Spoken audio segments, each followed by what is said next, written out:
माँ बनने वाली है, कम से कम इसके कोख में पलने वाले बच्चे के लिए तो ये नाटक मत कीजिए। नाटक की आदत इसे है, मुझे नहीं। विशाल से शादी करनी थी तो प्रेग्नेंट होने का नाटक किया। मेरे घर की बहू बनने का हक चाहती है तो संगीता को घर से गायब करने का नाटक कर रही है। इसे कह दो मेरे घर में दखलंदाजी न करे, वरना। बाबूजी, इसने आपके घर के मामलों में इसलिए दखल दिया क्योंकि वो उस घर को अपना घर समझती है, लेकिन आपने इसे गैर बनाकर उस घर से बेदखल होने के लिए मजबूर कर दिया। बाबूजी, आप इसे एक बार बहू कहकर तो देखते, ये आपको बेटी बनकर दिखाती। ऐसी बेटी होती तो मेरा फर्ज मानता था उसे। किसी के बेटे को जाल में उलझाने की चाल देख रहा हूं मैं, और देख रहा हूं कि कैसा रंग चढ़ गया है तुम्हारे ऊपर। इसने तुम्हारी बहन को घर छोड़ने के लिए मजबूर कर दिया और इसे तुम होना नहीं साबित करने की कोशिश कर रहे हो। इससे तो अच्छा होता कि मैं तुम्हारा बाप ही नहीं होता। बाबूजी, इतनी बड़ी बात कह दी आपने, तो ठीक है, आज से मैं भी आपका बेटा कहलवाना पसंद नहीं करूंगा। बाबूजी, मैंने तो वो घर हमेशा के लिए छोड़ दिया था, लेकिन इसके कहने पर मैं वापस लौटा था। लेकिन आज के बाद मैं उस घर का रास्ता हमेशा के लिए भूल जाऊंगा। दरार पड़े हुए आईने में टूटे हुए रिश्ते देखने से तो बेहतर होगा रिश्ता ही तोड़ दिया जाए। तो समझो रिश्ता टूट गया। भाई जी, बहुत वक्त हो गया आरती को गुजरे हुए, अब ये सब दिखावा क्यों कर रहे हैं आप? आप क्या उसकी तस्वीर के आगे यूं उदास खड़े होकर दुनिया को ये दिखाना चाहते हैं कि आपको वाकई बहुत अफसोस है उसकी मौत का? किसी की भी मौत का दुख होता है अर्चना, वो तो हमारी बहू थी। मरने के बाद तो रिश्ते कायम हो गए आप लोगों के, जीते जी तो उसे आशीर्वाद देने में भी आपकी जबान थम जाया करती थी, और अब उसे बहू का सम्मान दे रहे हैं, क्योंकि आप दोनों को पता है ना कि बस कहने भर की बात है, वो आ तो नहीं जाएगी आपके सामने। ना किसने की जरूरत नहीं है अर्चना, हमें ये एहसास मत दिलाओ कि वो हमारी वजह से मरी है। मैंने ऐसा कब कहा कि वो आपकी वजह से मरी है? आपके दिल की बात तो खुद आपकी जबान पे आ गई।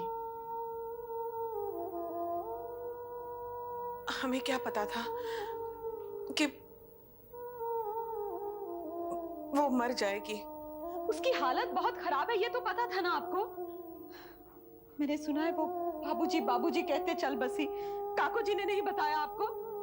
अच्छा चलो, आरती ने तो बहुत बड़ा पाप किया था, उसकी बच्ची ने आपका क्या बिगाड़ा है जो उसे देखने तक नहीं गए आप लोग? किसके पास जाएं अर्चना, विशाल तो पहले ही रिश्ता तोड़ चुका है। तो आप कौन सा पहुंच गए उसके पास रिश्ते जोड़ने के लिए? जानवर को भी बार बार दुत्कारो ना तो वो घर का रास्ता भूल जाता है। विशाल भूल गया तो कोई गलत नहीं किया उसने। आरती आशीर्वाद की प्यास लेकर हमारे बीच से गई है। जब तक मरने वाले की आत्मा को शांति नहीं होगी, जिंदा रहने वाले भी चैन नहीं पा सकते।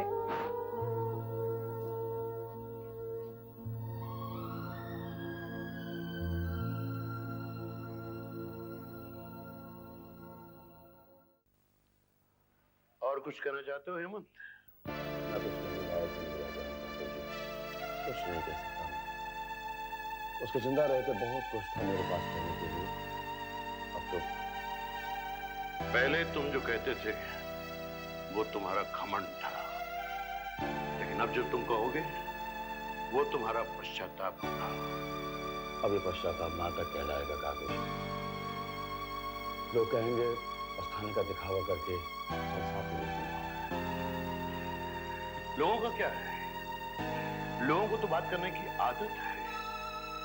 जब तुम विशाल और आरती को गलत समझ रहे थे तब भी लोग चुप में ही बैठे थे, कुछ न कुछ कहते ही रहे थे। देखो, लोगों के कहने से ना तो रिश्ते जोड़े जाते हैं और ना ही तोड़े जाते हैं। मैं विशाल का सामना नहीं कर सकता काकू जी। मेरा सामना करने की हिम्मत तुम में कैसे हुई? जी? मैंने भी तो तुम्हें गलत ठहराया था। मेरे पास आते हुए भी तुम्हें उतना डरना चाहिए था जितना विशाल के पास जाते हुए डर रहे हो। आप बड़े हैं काकू जी, आपके सामने गलती मानने में शर्म नहीं आती। मगर वो तो पश्चाताप में अपराध देखा जाता है हेमंत, बड़ा या छोटा नहीं। तुमने गलती की है, तुम्हें सजा भुगतनी पड़ेगी, उसके बाद जाना पड़ेगा। आप साथ चल सकते हैं। नहीं, साथ अपराध करने में दिया जा सकता है, सजा अकेले भुगतनी पड़ती है।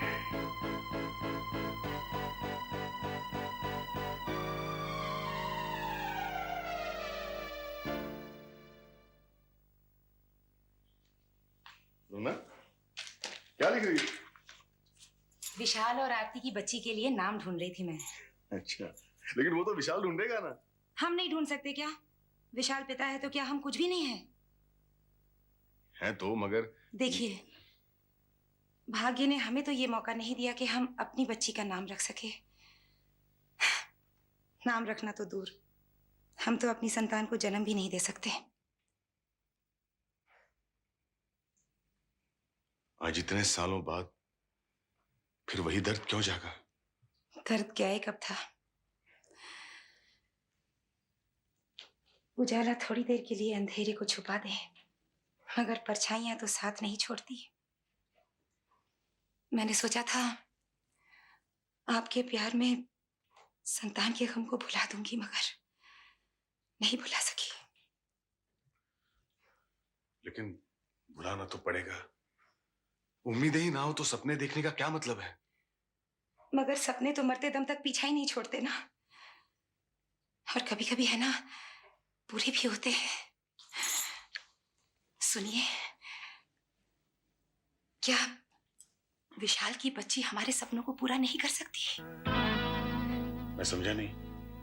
क्या हम आरती की बच्ची को हमारी बच्ची की तरह प्यार नहीं कर सकते? हमारे अलावा उसका है ही कौन?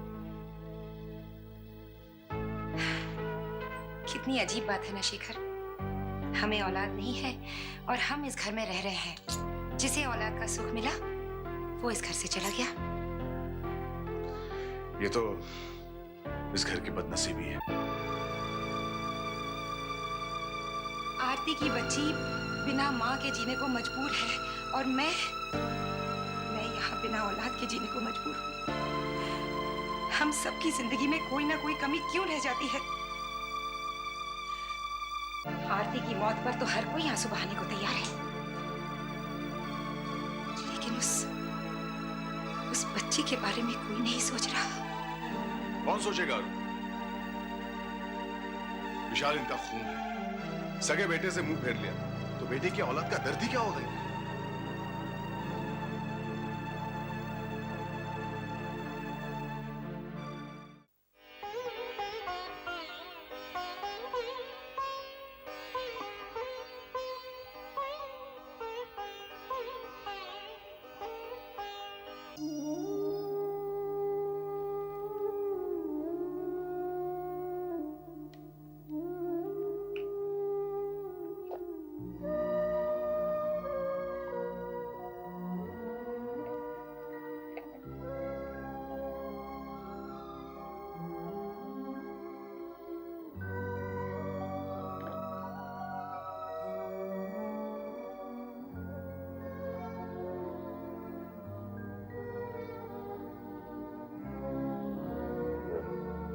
संगीता का है ना?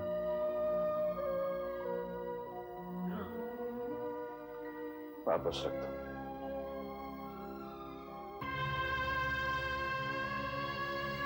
जब भी हमारे परिवार में किसी बच्चे का जन्म होता है, यह उसकी कमर में बांधा जाता है। जानता हूं। विशाल की बच्ची का भी इस पर अधिकार है। अगर हमारा उस बच्ची पे कितना अधिकार है ये हम नहीं जानते। दादा दादी का अधिकार कुछ नहीं होता क्या? हेमलता, हमने फर्ज निभाया नहीं तो अधिकारों की बात कैसे कर सकते हैं? हमने विशाल को दिया क्या जो हम उससे कुछ पाना चाहें? उस बच्ची का जन्म ही आपको उस पर अधिकार दे देता है भाई जी। आखिर वो है तो आपका ही खून। मैं डरता हूँ अर्चना, मैं सोचता हूँ उसके पास जाऊं, लेकिन अपना ही बर्ताव पैरों में जंजीर डाल देता है। अगर वो मुझे माफ नहीं कर सका तो मैं बर्दाश्त नहीं कर पाऊंगा। मैं जाऊं?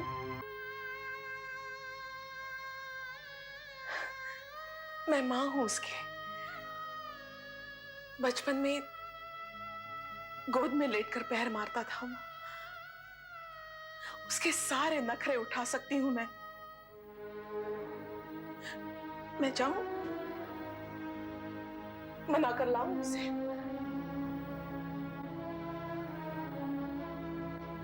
हाँ क्यों नहीं कहते भाई जी?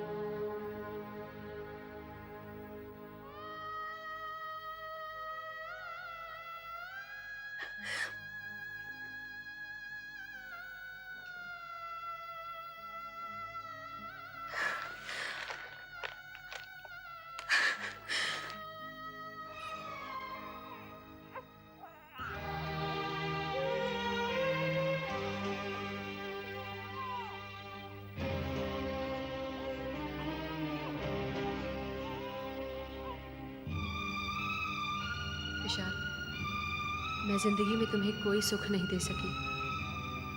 तुम्हें मेरी वजह से अपने घर वालों को छोड़ना पड़ा। मेरी ही वजह से अपना प्यार भूल जाना पड़ा। मुझे इज्जत देने के लिए तुम बेइज्जत होते रहे। जितना मैंने छीना उतना लौटाया नहीं। इस बच्ची को छोड़े जा रही हूँ। तुम्हारे त्याग का इससे सुंदर उपहार मैं नहीं दे सकती थी।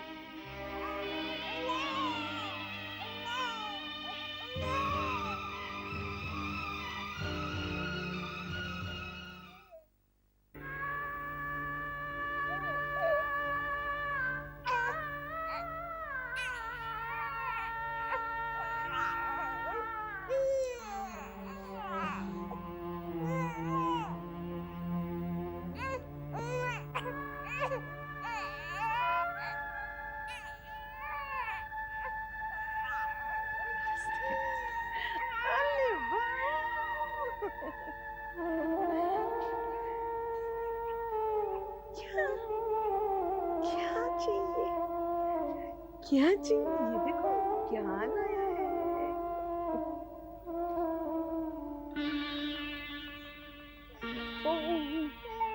आपके परिवार की रस्म पूरी हुई माँ? अब इसे ले जाइए।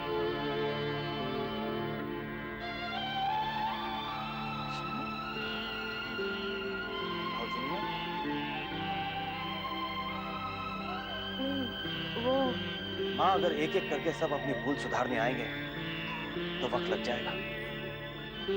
बाबूजी भी आ जाते। वैसे भी आजकल माफिया मांगने का मौसम चल रहा है।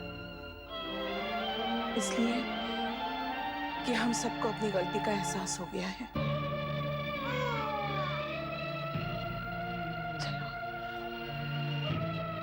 घर चलो बेटी। टूटा हुआ पत्ता वापस डाल पर नहीं लगता माँ। रिश्ते पत्तों की तरह नहीं, फूल की तरह होते हैं। दूर रहकर भी महकते हैं। इस बच्ची को परिवार की जरूरत है। माँ, मेरा परिवार तो यही है। वो आरती है, तस्वीर में है, लेकिन मेरे दिल में अब भी जिंदा है। ये उसकी निशानी है, मेरे आने वाले कल की उम्मीद। और मैं हूं, यही मेरा परिवार है माँ। हम कुछ नहीं। आप अपने लिए हैं माँ, मेरे लिए नहीं। हमें माफ नहीं करोगे? कर नहीं सकूंगा माँ। शांत। हाँ माँ, मैं नहीं भूल सकता कि आरती की मौत की वजह क्या है। आपने और बाबूजी ने उससे मुझसे छीना है। रात आप लोगों के ताने उसे छलनी करते रहे।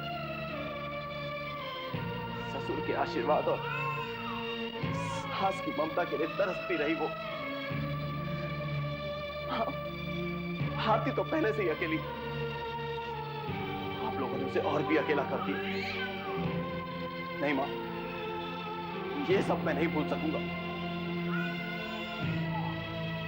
एक ही भूल की थी विशाल, बस लेकिन मां आरती ने तो एक भी भूल नहीं की थी। अगर वो माफ कर देती तो शायद मैं भी कर देता। लेकिन मां अब बहुत देर हो चुकी है।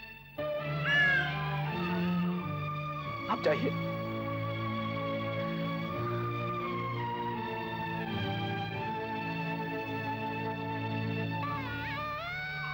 रुको मां।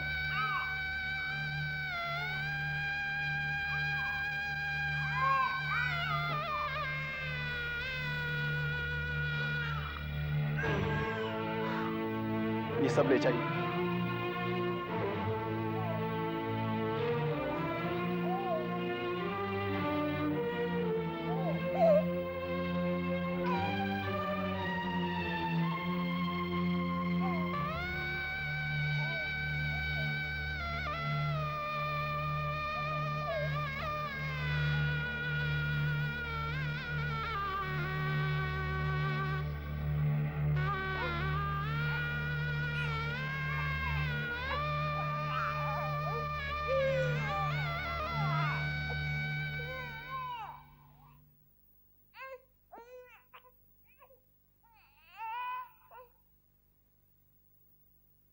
हेमलता,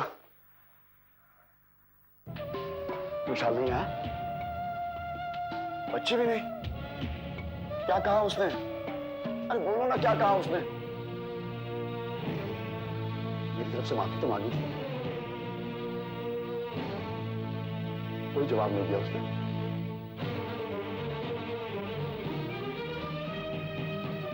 क्या जवाब दिया?